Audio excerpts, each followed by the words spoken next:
apa kabar semua? Senang sekali seri ini Ayu Ningtyas dapat menjumpai Anda kembali dalam program kesayangan kita, Dokter Keluarga, disiarkan dari studio El Sinta TV dan 95,7 FM Fit Radio Semarang. Seperti biasa, kami akan menyajikan informasi seputar kesehatan Anda dengan tema kali ini mengenai mengetahui tumor kandungan sedini mungkin. Bagi Anda yang ingin bertanya, silakan kirim saja pertanyaan ke email kami di dokterkeluarga@tv@gmail.com. Acara ini juga bisa dinikmati di Spotify Dokter Keluarga ya. Dan kali ini pemirsa, kita kehadiran dengan Dr. Triskawati Indang Dewi SPOGK. Beliau adalah dokter spesialis kebidanan dan kandungan konsultan dari Rumah Sakit Hermina Bekasi. Kita sapa dulu Dr. Indang panggilannya ya. Assalamualaikum warahmatullahi wabarakatuh. Dr. Indang, apa kabar? Kabar baik. Kabar Assalamualaikum baik. warahmatullahi wabarakatuh. Waalaikumsalam. Juga ucapan selamat kepada para pemirsa televisi El Sinta. Iya, terima kasih ya Dr. Indang telah menyempatkan waktunya nih di tengah kesibukannya untuk hadir akan bagi-bagi ilmunya ke kita semua begitu ya Dok ya. Khususnya tentang mengetahui tumor kandungan sedini mungkin. Nah ini mungkin lebih ke perempuan tapi nggak apa-apa pasangannya artinya suaminya gitu ya atau bapaknya mungkin barangkali kakak laki-lakinya.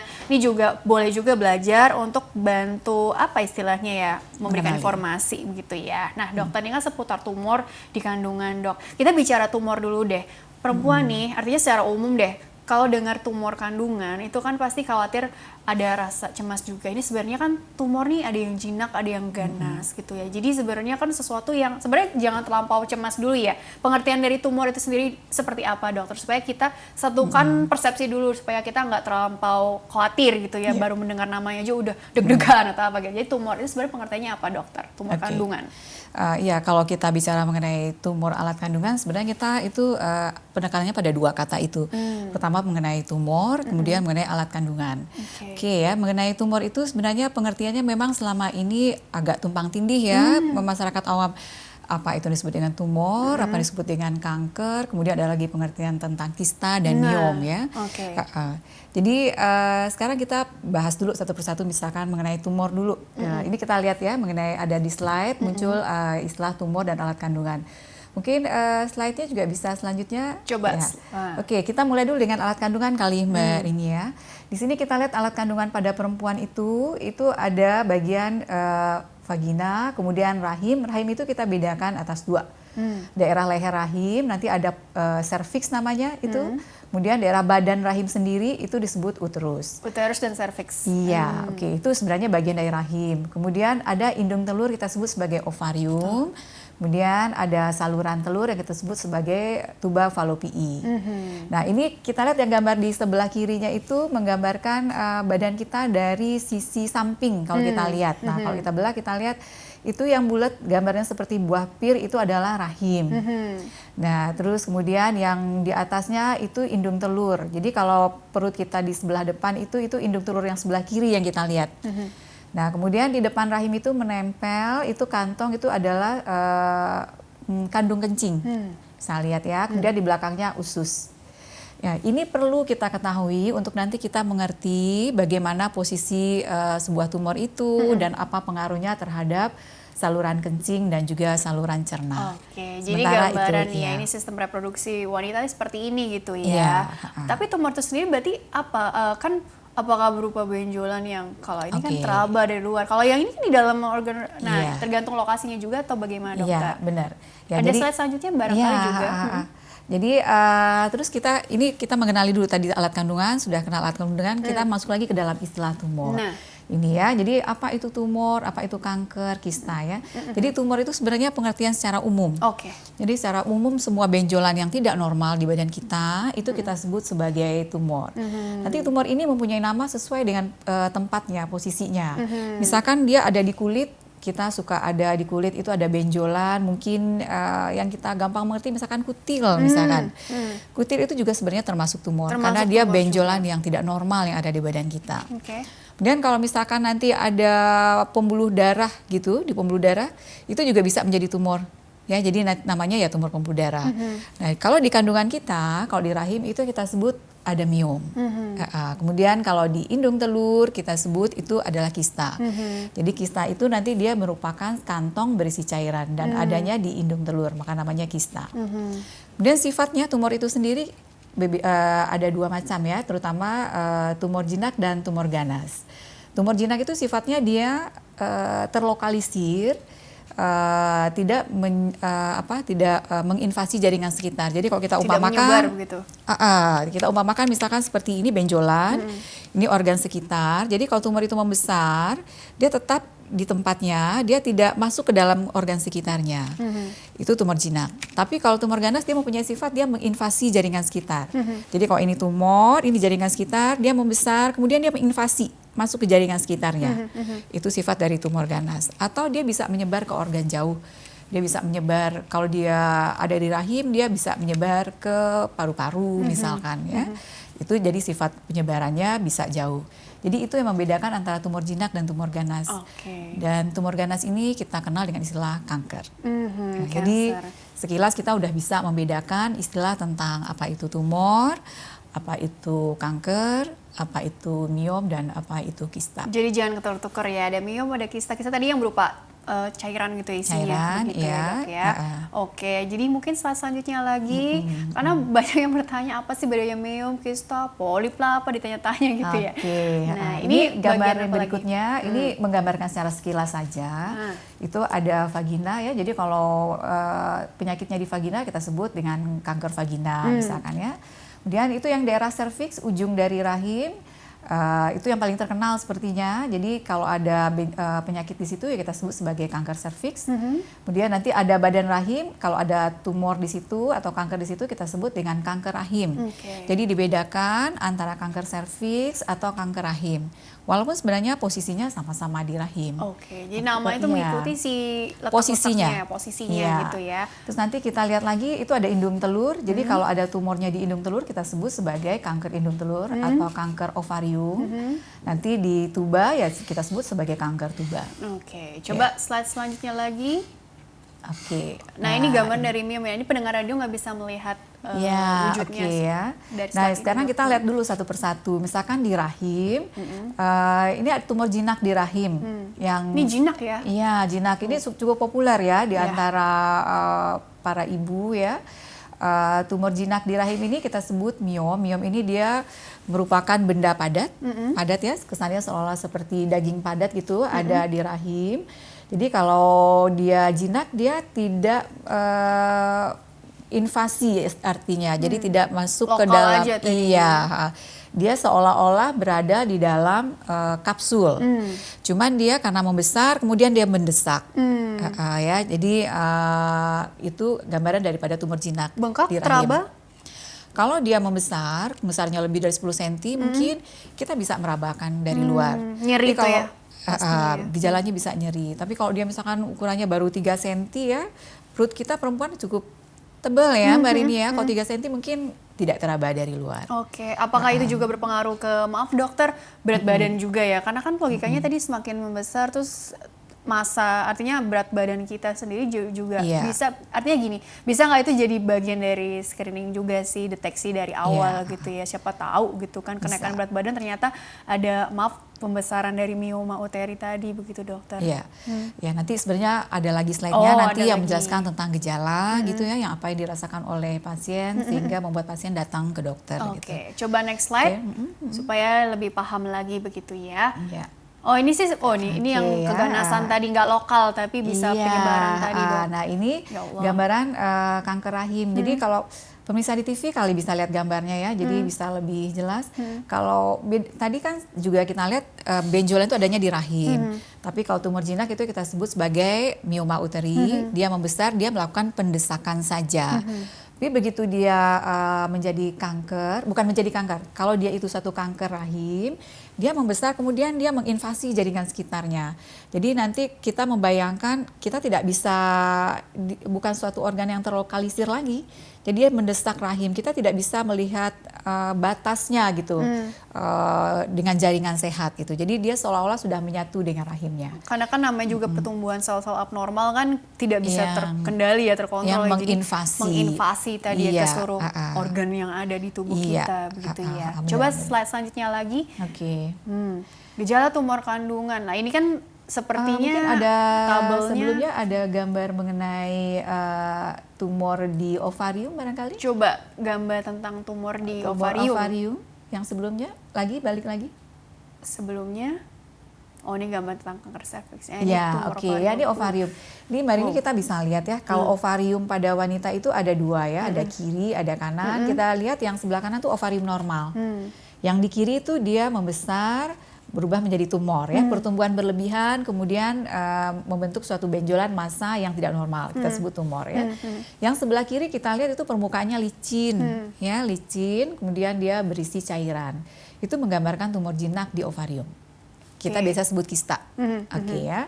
Kemudian bisa lihat lagi slide-nya. Memang saya perlu slide ya biar pemirsa lebih biar makin kita juga makin mengerti tahu ya. gambar Yang tadi kembali boleh? Gambar yang sebelumnya tadi. Ya ini.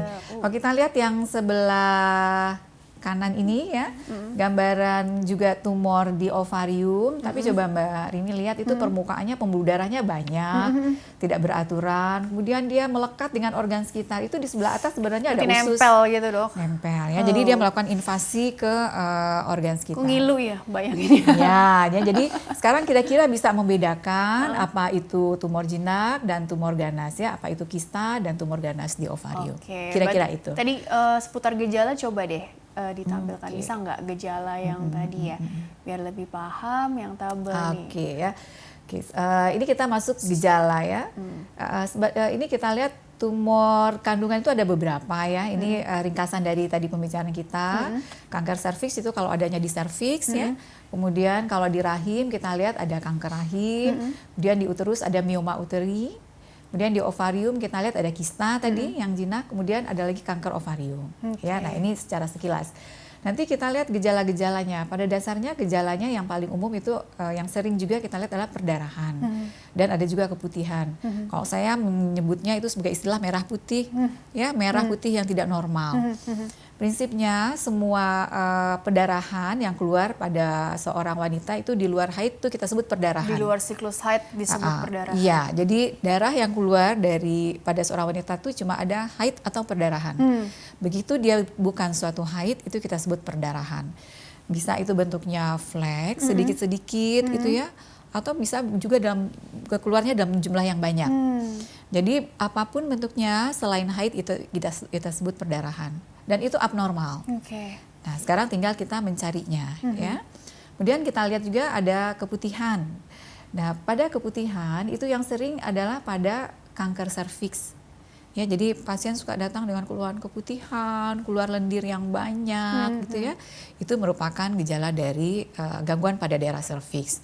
Sedangkan kita lihat pada rahim, pada mioma uteri, pada kista ovarium itu jarang sekali keluhan keputihan. Oke, jadi memang gejala itu tergantung dari penyebab utamanya apa ya. Kalau kanker serviks organ mana yang terkena. Iya, tadi kan faktor resiko dilihat juga usianya juga atau mungkin apa aktivitas, artinya faktor lingkungannya juga bagaimana segala macam gitu ya dok ya. Tapi begini dokter, sebelum kita masuk ke ini saya mengalami tumor maaf jinak atau ganas gitu ya dok ya. Tentunya kita kan pasti bertanya-tanya mengapa sih ada orang yang mengadopsi katakanlah gaya hidup yang sama begitu ya, tapi di orang ini dia timbul tumor, tapi di orang yang satunya enggak gitu ya. Sebenarnya kalau dilihat dari faktor internal dan eksternal, kira-kira apa sih yang turut mempengaruhi mengapa seseorang jadi lebih rentan mengalami tumor jinak lah katakanlah, bukan yang ganas ya. Ini ada bakat-bakatan juga atau bagaimana istilahnya supaya kita juga enggak menyalah-nyalahi diri sendiri juga atau apa begitu dokter. Kira-kira bagaimana itu?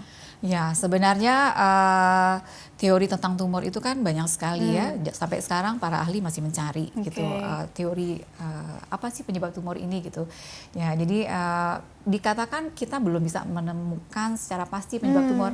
Makanya sebenarnya belum ada pencegahan untuk suatu tumor gitu. Begitu ya dok ya? Ya ada pencegahan istilahnya. Tapi kita mengenali gitu, mengenali faktor-faktor risiko gitu lah. Dari situ kemudian berkembang ilmu, mengajarkan kita bagaimana cara kita mengenali secara dini, kemudian mencegah jangan sampai udah sampai stadium lanjut baru kita datang meminta pertolongan gitu. Lebih dominan mana dok dari faktor resiko? Artinya dari kesekian misalkan ada apakah usia atau mungkin juga kita nggak tahu ya pola makan misalkan atau pola apalagi gitu yang kita tidak tahu ternyata turut mempengaruhi. Apalagi kan makin kesini kan makin banyak nih muncul kejadian-kejadian kasus-kasus baru gitu ketahuan ya sebenarnya dikatakan berawalnya dari faktor genetik ya. Jadi ada perubahan dari sifat suatu sel yang memang sudah dipunyai oleh seseorang, tapi kemudian karena faktor-faktor luar, kemudian faktor luar yang terus-menerus yang makin lama makin banyak,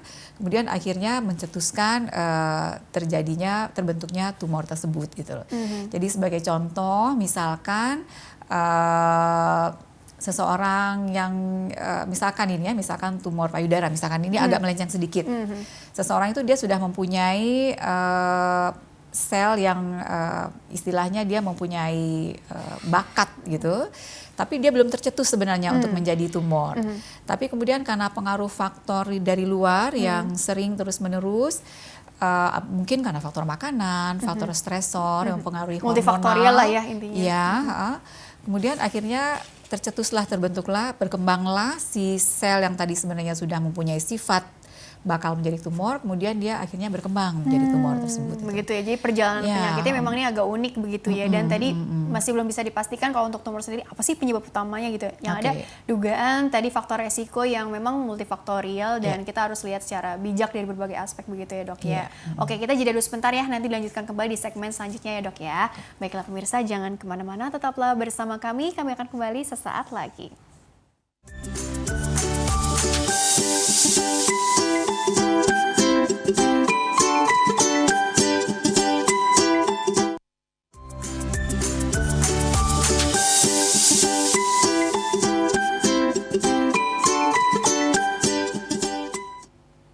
Ya pemirsa, terima kasih Anda masih bersama kami di program Dokter Keluarga, masih membahas mengenai mengetahui tumor kandungan sedini mungkin bersama dengan Dr. Triskawati Indang Dewi SPOGK, dokter spesialis kebidanan dan kandungan, konsultan di Rumah Sakit Hermina Bekasi.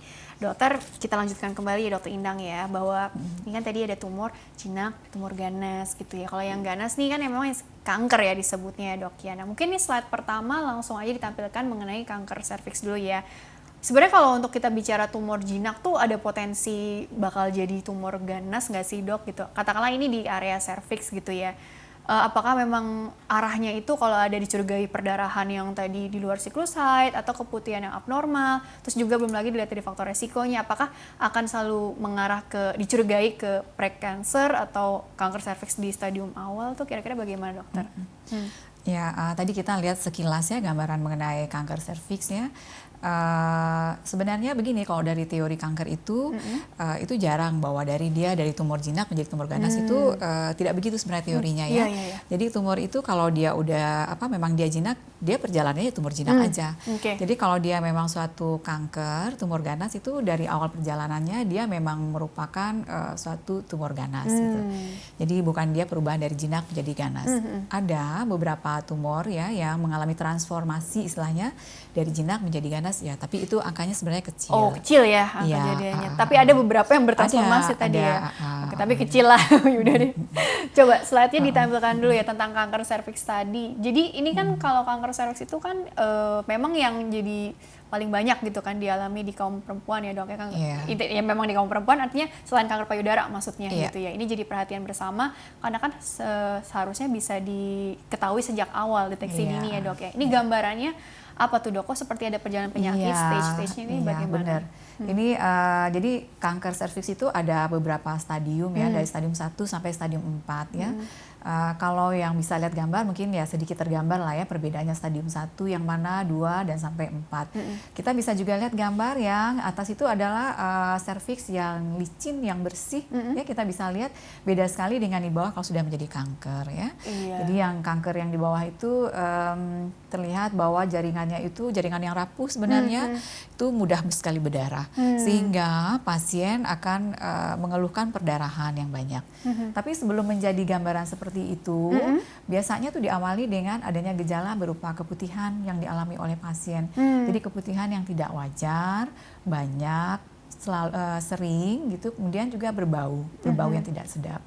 Jadi kalau pasien merasakan keluhan seperti itu ya tentu anjurannya datang berobat, memeriksakan diri sehingga bisa dideteksi adanya kelainan tersebut. Mulai dari kelainan itu masih awal, kalau bisa ya sudah diketahui gitu. Selain keputihan, apakah mungkin ada nyeri-nyeri di saat berhubungan dengan pasangan, maaf ya, atau mungkin juga ada keluhan lain yang sebenarnya ini perlu diperiksakan juga lebih lanjut begitu dokter, karena takutnya terlampau cuek gitu ya orangnya, kan bisa aja kan datangnya terlambat gitu kan, udah stadiumnya udah lanjut gitu.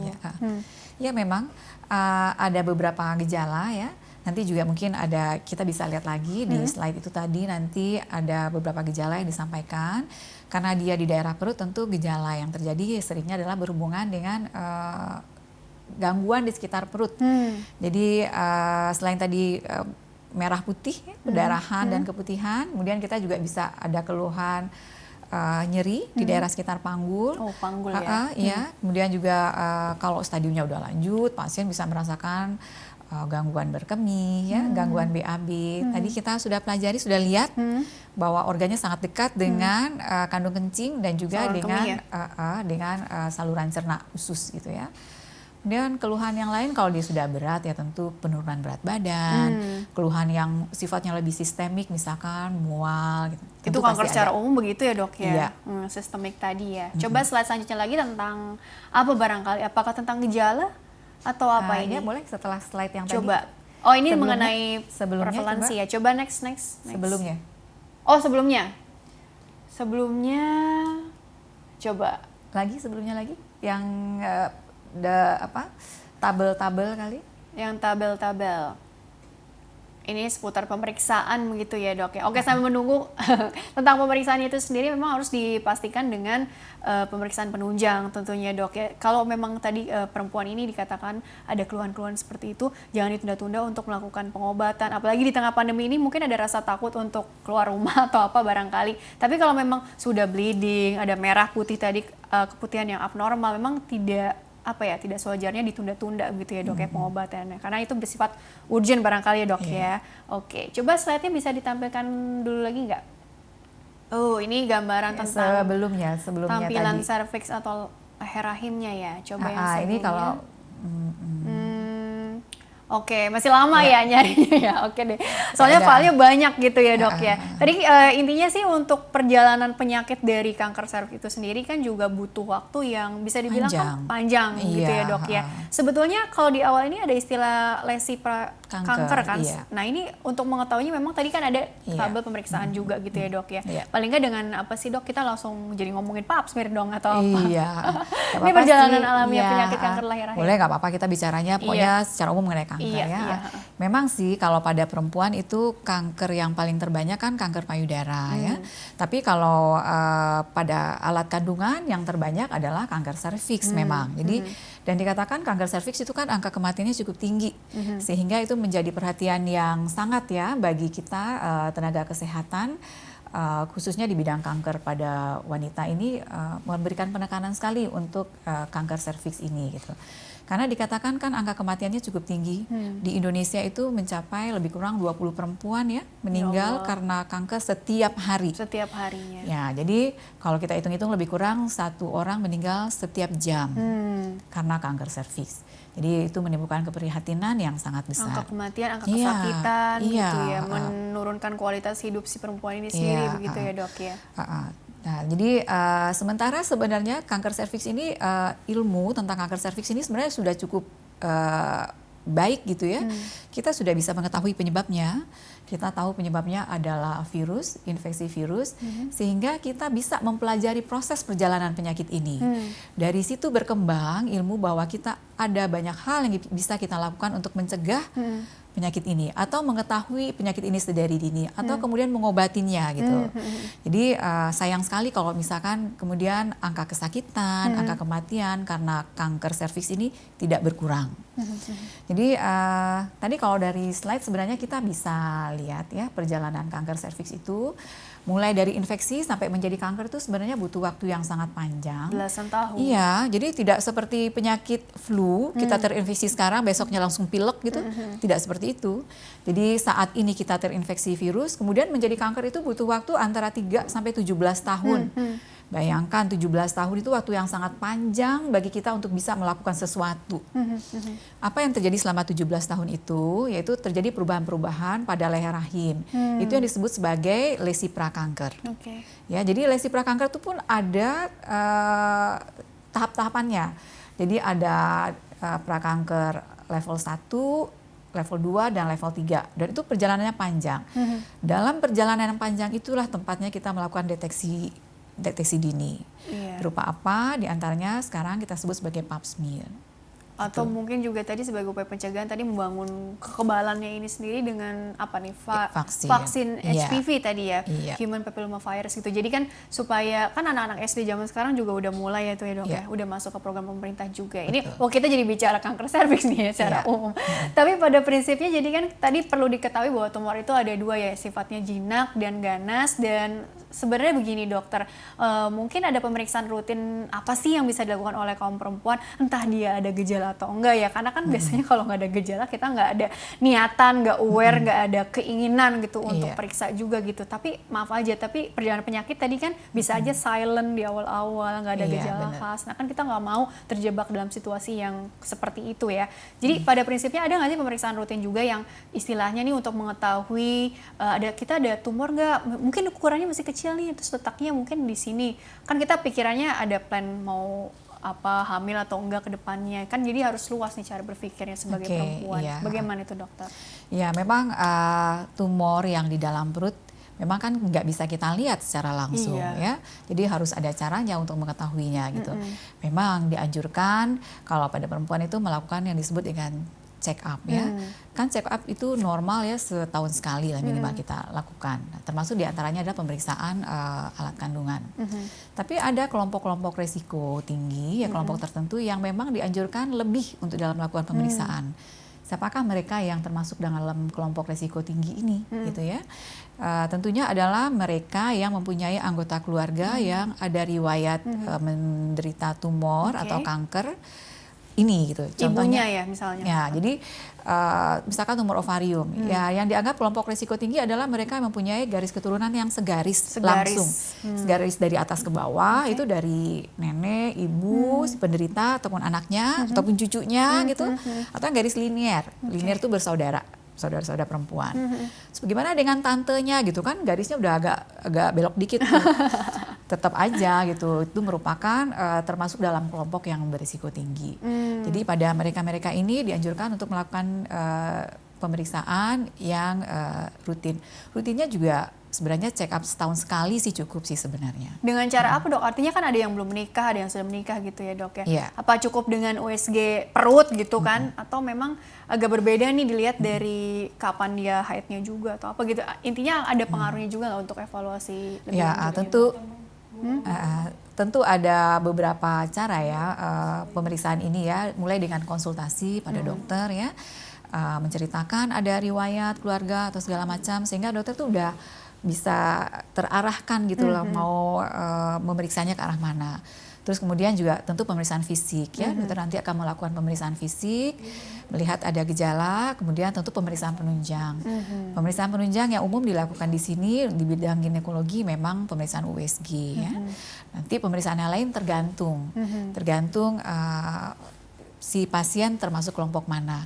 Seperti tadi kelompok risiko tinggi misalkan dengan riwayat keluarga ada yang menderita tumor ovarium. Itu sekarang sudah ada pemeriksaan genetik yang lebih canggih. Oh, ada juga ya. Itu. Tapi belum umum ya dok ya? Belum umum ya, karena memang juga masih baru ya dan juga cukup mahal ya. Tapi sudah ada, sudah bisa. Jadi nanti dianjurkan melakukan konsultasi dan pemeriksaan, terutama pada kelompok resiko tinggi ini. Di kita mungkin pendidikan untuk risiko tinggi pada keluarga ini family counseling ini memang belum begitu belum begitu berjalan ya. Mungkin di kota-kota besar sudah ada sih ya.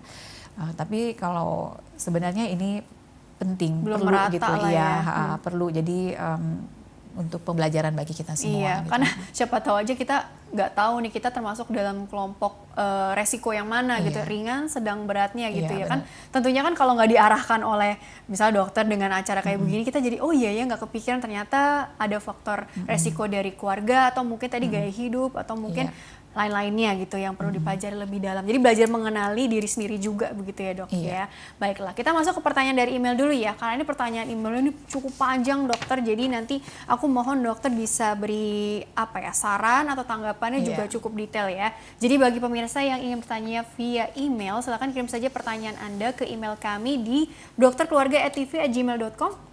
Format lengkapnya 2 ini, nama, usia Anda atau usia pasien yang ditanyakan, serta tempat tinggalnya. Baik, ini pertanyaan pertama ini dari Ibu Agustina, usianya 24 tahun dari Sulawesi Selatan. Wah, jauh sekali ya.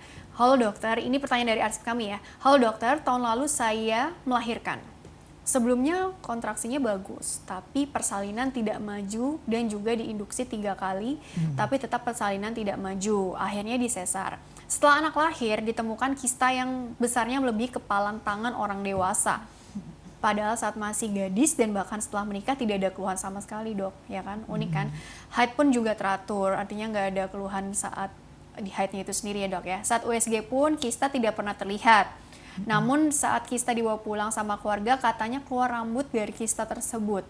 Pertanyaan saya, kenapa kista tersebut bisa tidak terlihat, bisa tidak terdeteksi saat melakukan pemeriksaan sebelum-sebelumnya? Apakah kista pada saat kehamilan memasuki trimester 3 dan langsung membesar? Terima kasih. Jadi timing munculnya ini sendiri, apakah ada kaitannya dengan kehamilan, perubahan hormonal? Jadi ini agak unik gitu ya. Supaya nggak bertanya-tanya lagi, kira-kira apa tanggapan dari dokter nih, opini dari dokter terhadap Ibu Agustina nih ya, kepada Bu Agustina. Oke, Ibu, syukur ya Ibu, alhamdulillah kistanya udah diangkat ya. Sebenarnya kalau dilihat dari kistanya, kista tumbuhnya nggak tiba-tiba begitu ya. Tentunya dia mengalami masa ya untuk pertumbuhannya ini.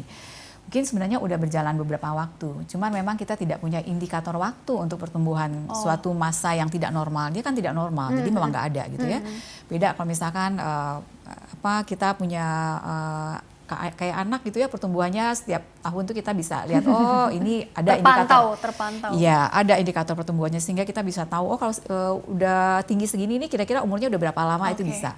Tapi kalau yang benjolan, yang abnormal memang tidak ada. Jadi memang kita tidak tahu itu mulainya kapan gitu ya.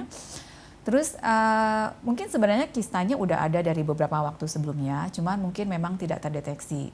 Kita bisa bayangkan bahwa seorang perempuan misalkan badannya berapa gitu ya, misalkan dari depan ke belakang mungkin 20 cm. Jadi kalau kistanya 8 cm, 10 cm, bisa saja tidak teraba dari luar, tidak kayak ketahuan. nempel gitu tadi kan gambarnya. Iya, dok, ya? Jadi kalau kita tidak memeriksakan diri dan tidak ada keluhan, memang tidak bisa diketahui gitu. Terus kalau lagi kehamilan, bisa nggak tidak terdeteksi? Kalau kehamilannya besar, mungkin terhalang ya pada waktu pemeriksaan terhalang ya, karena rahim memang besar, karena bagian-bagian janin sehingga tidak terlihat pada waktu pemeriksaan kehamilan. Tapi pada waktu dioperasi, kemudian dokter melakukan eksplorasi pada daerah perut, kemudian terlihat kistanya dan dilakukan pengangkatan begitu ya. Jadi ya memang benar penata laksanaan yang sudah benar ya. Kemudian mengenai jenis kistanya tadi dikatakan ada rambut. Itu memang ada jenis kista ovarium seperti itu ya. Jadi kista ini banyak tipenya, banyak jenisnya.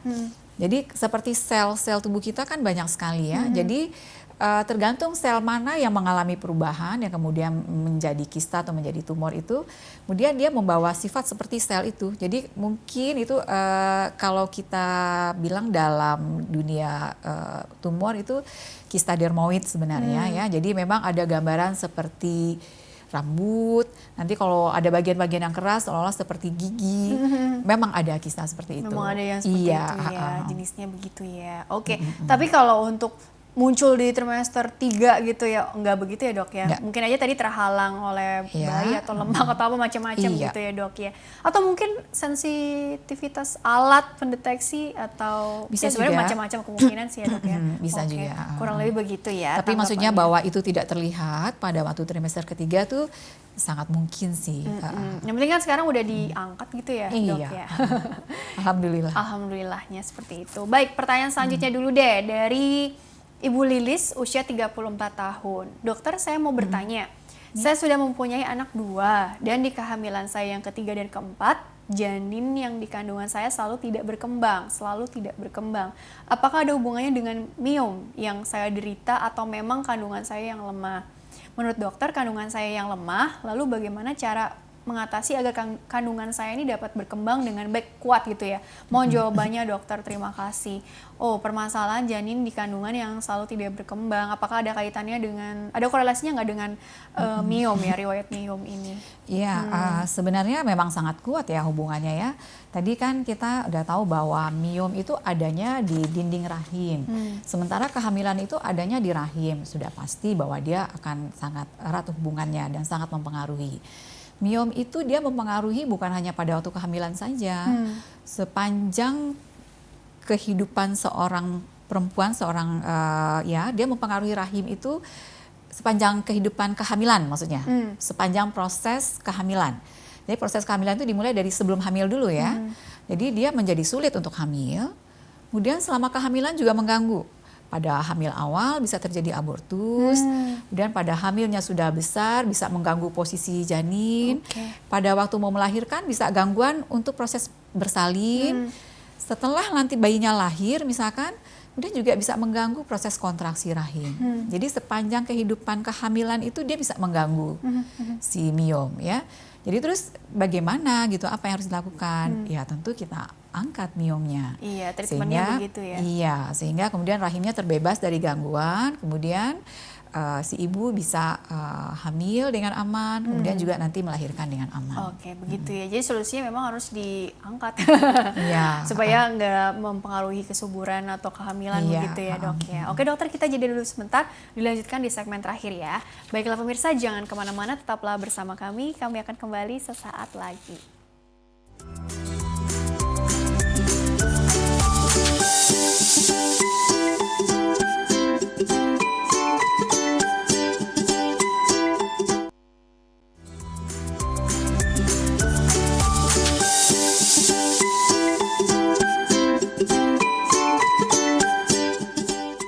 Ya pemirsa, terima kasih Anda masih bersama kami di program Dokter Keluarga, masih membahas mengenai mengetahui tumor kandungan sedini mungkin bersama dengan Dr. Triskawati Indang Dewi SPOGK, dokter spesialis kebidanan dan kandungan, konsultan di Rumah Sakit Hermina Bekasi.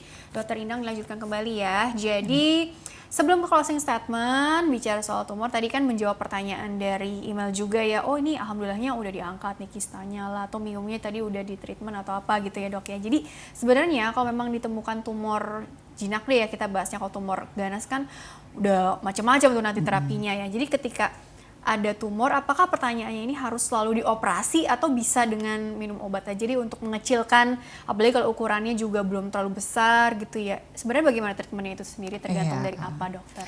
Sebenarnya prinsipnya kalau kita bicara mengenai tumor itu ya memang treatment utama itu adalah operasi. Jadi kita mengangkat massa tumor gitu ya. Memang ada beberapa tumor yang berhubungan dengan hormonal misalnya ya. Dan kalau dia kecil memang bisa dicoba dulu untuk memberikan pengobatan. Jadi pada pasien-pasien yang memang takut sekali operasi gitu ya, pada tahap awal bisa diberikan pengobatan. Tapi sekali lagi ini biasanya sih hanya bersifat sementara. Karena prinsipnya kalau tumor itu memang harus dioperasi. Sebenarnya nggak perlu takut juga ya, karena sekarang teknik operasi sudah cukup baik ya, fasilitas rumah sakit juga sudah cukup baik, cukup bagus, sehingga operasi dianggap cukup aman gitu. Jadi terapi utama memang operasi. Itu pada tumor jinak. tumor ganas juga begitu. Yang utama adalah dilakukan tindakan operasi. Kemudian kalau pada keganasan, tumor ganas itu kita punya modalitas itu selain operasi, kemudian kemoterapi, operasi, kemoterapi, dan radiasi. Radiasi. Itu tiga komponen itu modal utama untuk terapi pada keganasan.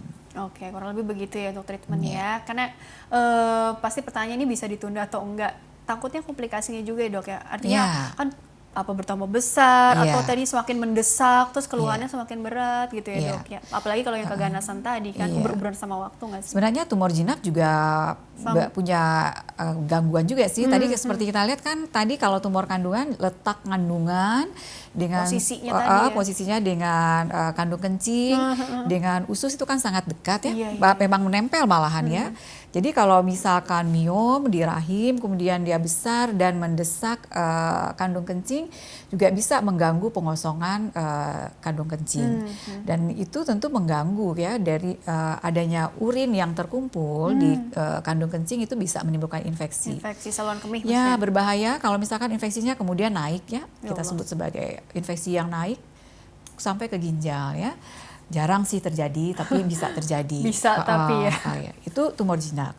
Dan kalau tumor ganas, tentu juga lebih berbahaya lagi kalau kita tunda ya. Jadi pertama dia invasinya ke organ sekitar ya. Jadi kayak tadi misalkan dia di serviks ya, dia ada tahapan kalau dia stadium awal dia bisa dioperasi. Tapi kalau stadiumnya meningkat, stadium lanjut itu kondisinya tidak bisa lagi dioperasi. Apalagi kalau dia sudah sampai nempel ke saluran kencing ya, atau nempel ke kiri kanan, itu tidak bisa lagi dioperasi. Tapi bisa nggak diobati? Tetap bisa diobati. Kita masih punya modalitas yang lain. Tadi kita sebut sebagai radiasi atau kemoterapi. Jadi pasien ya stadium berapapun ya tetap berobat. Tetap ada pengobatan yang bisa diberikan. Sampai tuntas gitu ya, sesuai dengan tadi jenis tumornya, ukurannya, letaknya, dan stadiumnya ya, dan keluhannya pastinya seperti itu ya, untuk meningkatkan kualitas hidup ya. Dan dokter, ini kan nggak bisa dicegah gitu ya, mungkin barangkali bisa ini nggak dok untuk tipsnya aja kali ya, supaya mengelola faktor resiko untuk perempuan aja nih gitu ya, faktor resiko yang ringan, sedang ataupun berat, baik itu tumor jinak ataupun tumor ganas. Kalau tumor ganas mungkin kita lebih kencang lagi nih mencegahnya dengan deteksi dini ataupun program-program vaksin atau mungkin pap smear itu ya dijalankan dengan rutin atau tes yang apa tuh dok? IVA ya? IVA tes, iya. Jadi sebenarnya kalau kita bicara untuk preventif ya, preventif secara umum untuk tumor jinak ataupun tumor ganas, gaya hidup sehat yang seperti apa yang sebaiknya gitu ya wajib kita jalankan gitu dok sebagai seorang perempuan, barangkali bagaimana? Sebenarnya ada sih yang bisa kita lakukan untuk pencegahan ya. Kalau untuk kanker serviks itu sudah jelas ya, sudah promosinya sudah cukup lumayan ya. Kampanyenya gitu tentang pencegahan kanker serviks gitu ya, bisa deteksi dini ya. Deteksi dini itu bisa primer dan sekunder. Primer itu memberikan vaksin, jadi benar-benar mencegah jangan sampai virusnya nempel. Virus kanker serviks itu sudah diketahui penyebabnya virus HPV ya. Jadi makanya kita sebut suatu kemajuan keilmuan yang sangat baik gitu ya, kita mengetahui. Jadi kita bisa melakukan pencegahan itu dengan pemberian vaksin. Tapi kalau misalkan kita ternyata sudah terinfeksi, kita belum bervaksin, apa yang kita lakukan? Yaitu tadi deteksi dini dengan melakukan pap smear. Itu pada kanker serviks. Lalu bagaimana dengan tumor atau kanker lain yang tadi kita bilang, wah kita belum tahu nih penyebabnya secara pasti. Yaitu tadi konsultasi atau melakukan pemeriksaan. Rutinnya berapa waktu sekali? Setahun sekali cukup. Setahun sekali. Atau kalau kita tahu bahwa kita berada pada kelompok resiko tinggi, tentunya kita harus lebih hati-hati lagi gitu ya. Jadi mengetahui bahwa kita berada pada kelompok resiko tinggi. Jadi seperti yang ya kalau kita simpulkan, apa yang bisa kita kerjakan? Itu tadi closing statementnya dokter, silakan. Ya, jadi apa yang bisa kita lakukan ya? Di antaranya melakukan konsultasi, apalagi kalau kita merupakan kelompok risiko tinggi. Di samping juga ya gaya hidup tadi beberapa kali ya disinggung, tentunya gaya hidup sehat. Memang tidak bisa dipungkiri bahwa ada faktor-faktor luar yang memang benar bisa mempengaruhi untuk pertumbuhan suatu kanker ya. Apakah itu makanan, terutama makanan ya. Jadi makanan yang sehat. Makanan sehat yang bagaimana yang seharusnya itu standar aja ya. Tentunya yang makanan yang segar, banyak serat ya. Terus tidak mengandung kolesterol yang tinggi. Kemudian ya yang sehat sesuai dengan gizi anjuran ahli seimbang. gizi selama ini ya, makanan yang seimbang seperti itu. Oke, baik Dokter Indah, terima kasih telah berbagi ilmunya di sini. Insya Allah membawa banyak manfaat untuk orang banyak. Sukses dan berkah selalu untuk Dokter Indang ya. Terima kasih. Amin. Ya. Dan pemirsa, terima kasih juga Anda telah mengikuti program ini. Saya Rini Ayu Ningtyas beserta seluruh tugas mohon undur diri dari hadapan Anda. Sekian dan sampai jumpa.